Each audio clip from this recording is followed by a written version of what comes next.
జాతీయ మీడియా కథనాల్లో ఒక ఆసక్తికరమైన ఆర్గ్యుమెంటు తిరుపతి లడ్డు వ్యవహారంపై పెడుతున్నారు. హర్యానా, మహారాష్ట్ర ఎన్నికల సందర్భంగా ఈ వివాదం వచ్చింది. ఎన్డీఏలో భాగస్వామైన చంద్రబాబు నాయుడు ఈ వివాదాన్ని రైజ్ చేశారు. బీజేపీతో అనుబంధం కలిగిన పవన్ కళ్యాణ్ ఇంకా 10 అడుగులు ముందుకేసి మాట్లాడుతున్నాడు.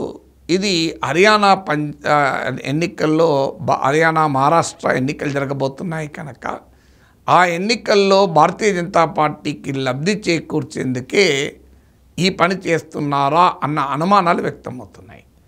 సో అంటే ఇందులో కేవలం చంద్రబాబు నాయుడు, జగన్మోహన్ రెడ్డి పైన జరిపేటువంటి రాజకీయ సమరంలో భాగమే కాదు తిరుపతి లడ్డు, దేశవ్యాప్తంగా కూడా నరేంద్ర మోడీకి ఉపయోగపడే రీతిలో ఈ తిరుపతి లడ్డు వ్యవహారం నడుస్తోంది అన్న అనుమానాలు జాతీయ మీడియా వ్యక్తం చేస్తున్నాయి. ఈ అనుమానాల్లో నిజమెంతో తెలియదు, కానీ హర్యానాలో, మహారాష్ట్రలో ఎన్నికలకు తిరుపతి లడ్డు వ్యవహారానికి ఏం ప్రభావం ఉంటుందో నాకు అర్థం కావడం లేదు. ఎందుకంటే ఇక్కడ ఫైట్ అల్లా టీడీపీ వర్సెస్ వైసీపీ, ఆరోపణల్లా వైఎస్ఆర్ కాంగ్రెస్ పైన, జగన్మోహన్ రెడ్డి పైన. జగన్మోహన్ రెడ్డి ఇండియా కూటమిలో లేడు, ఏ ప్రతిపక్ష కూటమిలో లేడు. ఆ మాటకొస్తే గత 10 ఏళ్ళుగా ఆయన అధికారంలో ఉన్నా, ప్రతిపక్షంలో ఉన్నా నాన్ ఎన్డీఏ అలై బీజేపీకి ఎన్డీఏతర మిత్రపక్షంగానే ఉపయోగపడ్డాడు.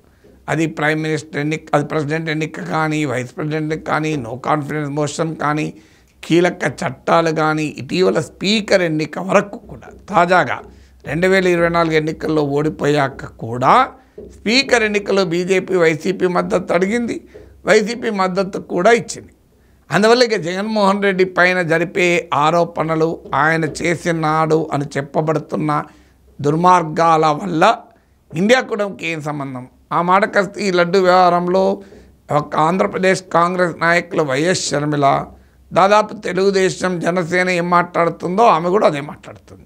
ఆమె అలా మాట్లాడటానికి అన్న జగన్తో ఉన్న విభేదాలు కారణం కావచ్చు వ్యక్తిగత, కానీ కాంగ్రెస్ పార్టీ అయితే అధ్యక్షురాలుగా ఆమె స్టాండ్ తీసుకున్నారు కదా.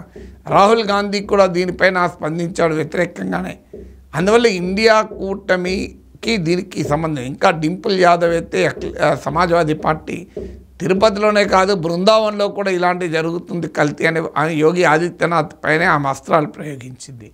అందువల్ల ఇండియా కూటమి ఏమీ జగన్మోహన్ రెడ్డి వెనకేసుకురాలేదు. జగన్మోహన్ రెడ్డి ఏమి ఇండియా కూటమిలో భాగస్వామి కాదు, కాంగ్రెస్ పార్టీకి మిత్రుడు అసలే కాదు. కాంగ్రెస్ పార్టీ పైనే పోరాడి ఆయన పార్టీ పెట్టాడు. ఆ మాటకొస్తే ఆయన బీజేపీకి, మోడీకి, మోదీ నాయకత్వం భారతీయ జనతా పార్టీకి ఈ 10 ఏళ్ళు ఆయన ఉపయోగపడుతూనే వచ్చారు.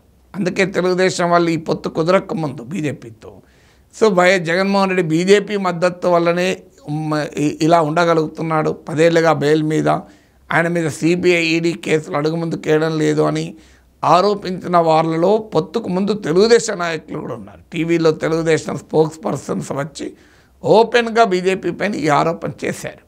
సో అందువల్ల బీజేపీకి, వైసీపీకి ఏమైనా యాక్సిస్ ఉండవచ్చు, కానీ వైసీపీకి, ఇండియా కూటమికి యాక్సిసే లేదు.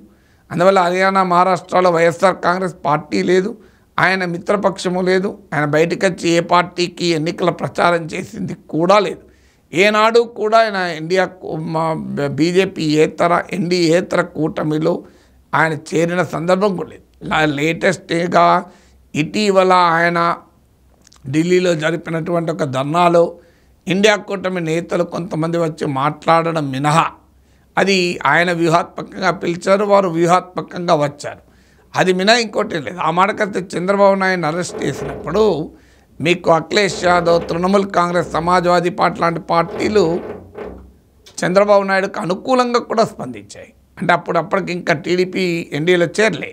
సో అందువల్ల ఆ జగన్మోహన్ రెడ్డి వల్ల ఇండియా కూటమి ఎఫెక్ట్ అయ్యి బీజేపీకి అప్పర్ హ్యాండ్ వచ్చే అవకాశం లేదు. అందులో హర్యానా, మహారాష్ట్రలో చాలా లోకల్ ఇష్యూస్ కూడా ఉన్నాయి. అందువల్ల ఇక్కడికి వెళ్ళి తిరుపతి లడ్డు అంశమే పోయి అక్కడ పోలరైజేషన్ తీసుకురావాల్సిన అవసరం లేదు. శివాజీ స్టాచ్యూ ఈ అంశం ఉంది, హర్యానాలో ఈ అగ్నివీర్ స్కీమ్ ఉంది, అలాగే పైల్వాన్స్ రెస్లర్ల సమస్య ఉంది, రైతుల సమస్య ఉంది.